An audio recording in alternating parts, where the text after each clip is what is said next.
The two most likely largest inventions of our generation are the internet and the mobile phone. They've changed the world. However, largely to our surprise, they also turned out to be the perfect tools for the surveillance state. It turned out that the capability to collect data, information, and connections about basically any of us and all of us is exactly what we've been hearing throughout the summer through revelations and leaks about Western intelligence agencies, mostly US intelligence agencies, watching over the rest of the world. We've heard about these starting the revelations from June 6th. Edward Snowden started leaking information, top secret classified information, from the US intelligence agencies. And we started learning about things like PRISM and X-Keyscore and others. And these are examples of the kinds of programs US intelligence agencies are running right now against the whole rest of the world. And if we look back about the forecasts on surveillance by George Orwell, well, it turns out that George Orwell was an optimist. We are right now seeing much larger scale of tracking of individual citizens than he could have ever imagined. Then this here is the infamous NSA data center in Utah. Due to be opened very soon, it will be both a supercomputing center and a data storage center. You could basically imagine it as a large hall filled with hard drives storing data they are collecting. And it's a pretty big building. How big? Well, I can give you the numbers. 140,000 square meters, but that doesn't really tell you very much. Maybe it's better to imagine it as a comparison. You think about the largest IKEA store you've ever been. This is 5 times larger. How many hard drives can you fit in an IKEA store, right? It's pretty big. We estimate that just the electricity bill for running this data center is going to be in the tens of millions of dollars a year.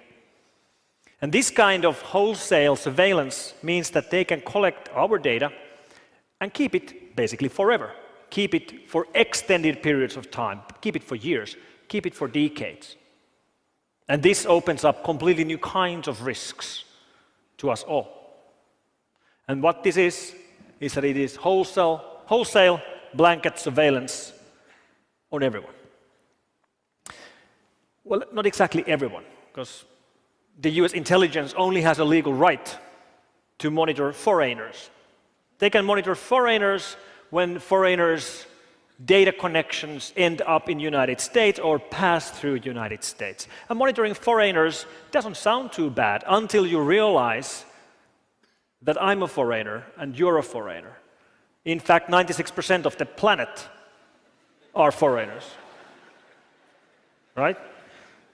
So it is wholesale blanket surveillance of all of us who use telecommunications and the internet. But don't get me wrong, there are actually types of surveillance that are okay. I love freedom, but even I agree that some surveillance is fine. If the law enforcement is trying to find a murderer, or they're trying to catch a drug lord, or trying to prevent a school shooting, and they have leads and they have suspects, then it's perfectly fine for them to tap the suspect's phone and to intercept his internet communications. I'm not arguing that at all. But that's not what programs like PRISM are about. They are not about doing surveillance on people that they have reason to suspect of some wrongdoings. They're about doing surveillance on people they know are innocent. So the 4 main arguments supporting surveillance like this. Well, the first of all is that whenever you start discussing about these revelations, there will be naysayers trying to minimize the importance of these revelations, saying that, we knew all this already. We knew it was happening. There's nothing new here. And that's not true. Don't let anybody tell you that we knew this already, because we did not know this already. Our worst fears might have been something like this.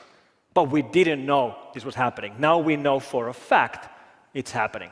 We didn't know about this. We didn't know about PRISM. We didn't know about X-key score. We didn't know about Cybertrans. We didn't know about Double Arrow. We did not know about Skyrider.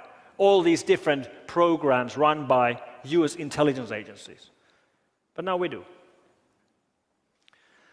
And we did not know that US intelligence agencies goes to extremes such as infiltrating standardization bodies to sabotage encryption algorithms on purpose. And what that means is that you take something which is secure, an encryption algorithm which is so secure that if you use that algorithm to encrypt one file, nobody can decrypt that file. Even if they take every single computer on the planet just to decrypt that one file, it's going to take millions of years. So that's basically perfectly safe, uncrackable. You take something which is that good and then you weaken it on purpose, making all of us less secure as an end result. A real-world equivalent would be that intelligence agencies would force some secret PIN code into every single house alarm so they could get into every single house because, bad people might have house alarms. But it will also make all of us less secure as an end result. Backdooring encryption algorithms just boggles the mind. But of course, these intelligence agencies are doing their job. This is what they have been told to do. Do signals intelligence. Monitor telecommunications. Monitor internet traffic. That's what they're trying to do. And since most and very big part of the internet traffic today is encrypted, they're trying to find ways around the encryption. One way is to sabotage encryption algorithms, which is a great example about how US intelligence agencies are running loose. They are completely out of control, and they should be brought back under control. So what do we actually know about the leaks? Everything is based on the files leaked by Mr. Snowden.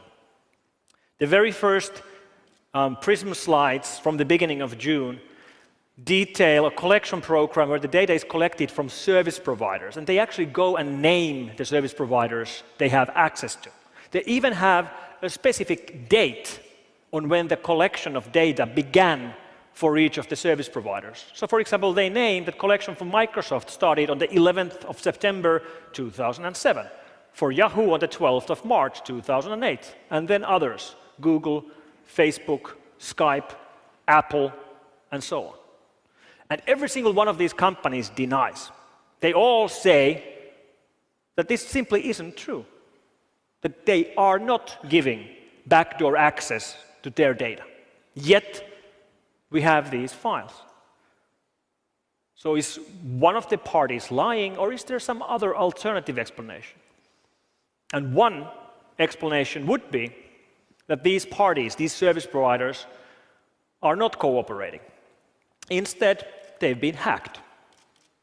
That would explain it. They aren't cooperating, they've been hacked. In this case, they've been hacked by their own government. That might sound outlandish, but we already have cases where this has happened. For example, the case of the Flame malware, which we strongly believe was authored by the US government, and which, to spread, subverted the security of the Windows Update network. Meaning, here, the company was hacked by their own government. And there's more evidence supporting this theory as well.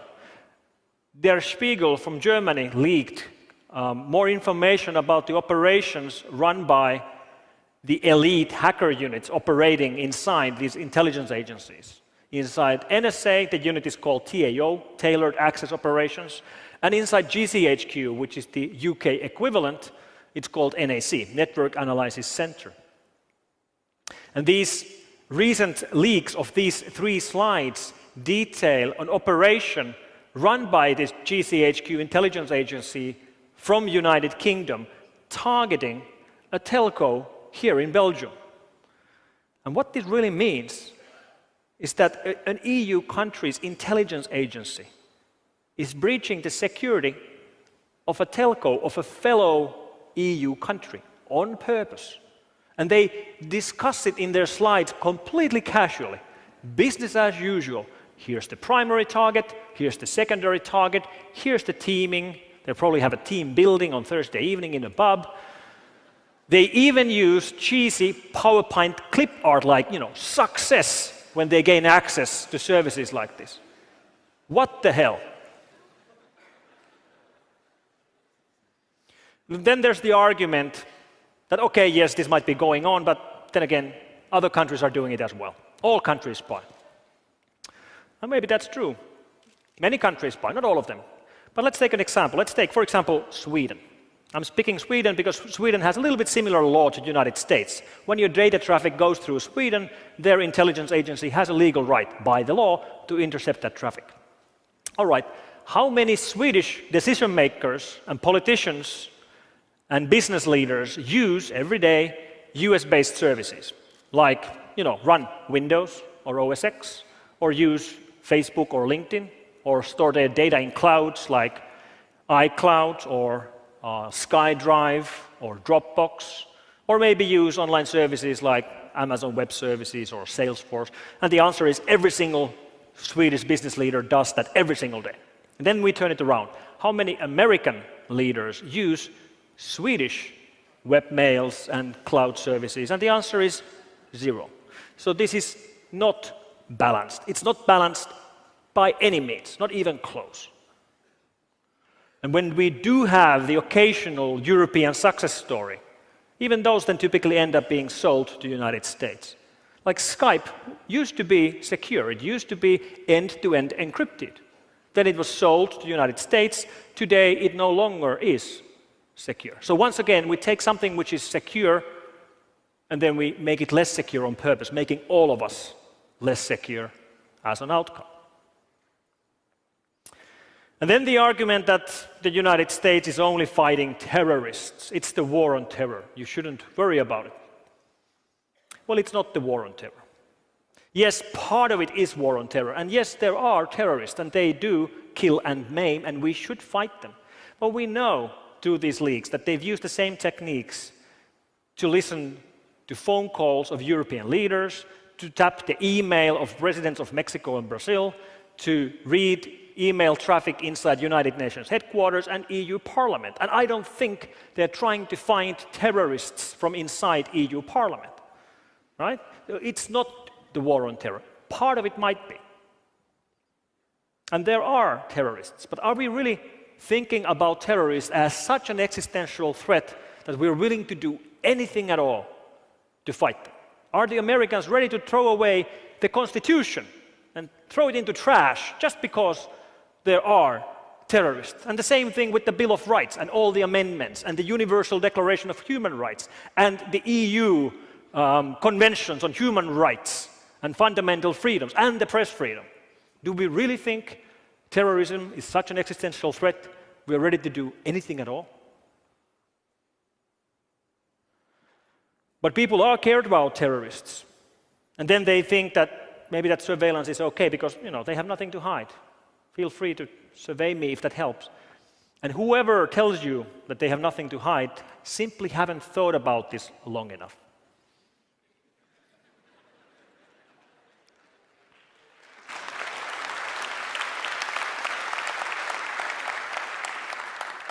Because we have this thing called privacy. And if you really think that you have nothing to hide, please make sure that's the first thing you tell me, because then I know that I should not trust you with any secrets, because obviously you can't keep a secret. But people are brutally honest with the internet. And when these leaks started, many people were asking me about this. And I have nothing to hide. I'm not doing anything bad or anything illegal. Yet, I have nothing that I would in particular like to share with an intelligence agency, especially a foreign intelligence agency. And if we indeed need a big brother, I would much rather have a domestic big brother than a foreign big brother. And when the leaks started, the very first thing I tweeted about this was a comment about how, when you've been using search engines, you've been potentially leaking all that. to US intelligence. And 2 minutes later, I got a reply by somebody called Kimberly from the United States challenging me. Like, why am I worried about this? Like, what am I sending to worry about this? Am I sending naked pictures or something? And my answer to Kimberly was that what I'm sending is none of your business. And it should be none of your government's business either. Because that's what it's about. It's about privacy. Privacy is non-negotiable. It should be built in to all the systems we use.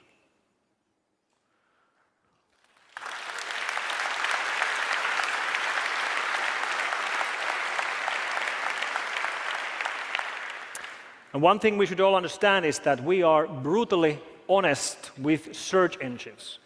You show me your search history, and I'll find something incriminating or something embarrassing there in 5 minutes. We are more honest with search engines than we are with our families. Search engines know more about you than your family members know about you. And this is all the kind of information we're giving away. We're giving away to the United States. And surveillance changes history.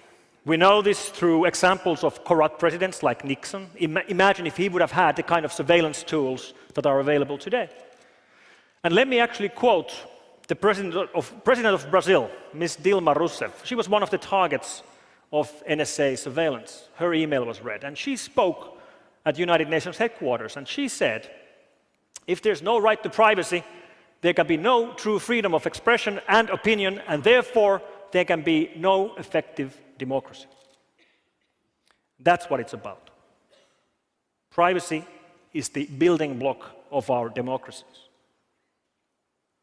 And to quote a fellow security researcher, Marcus Ranum, he said that the United States is right now treating the internet as it would be treating one of its colonies. So we're back to the age of colonization, and we, the foreign users of the internet, we should think about Americans as our masters.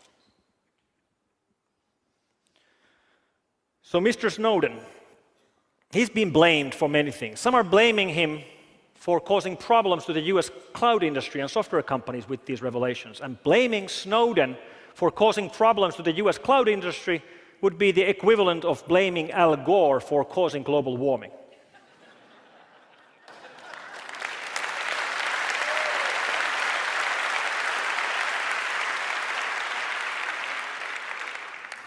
So,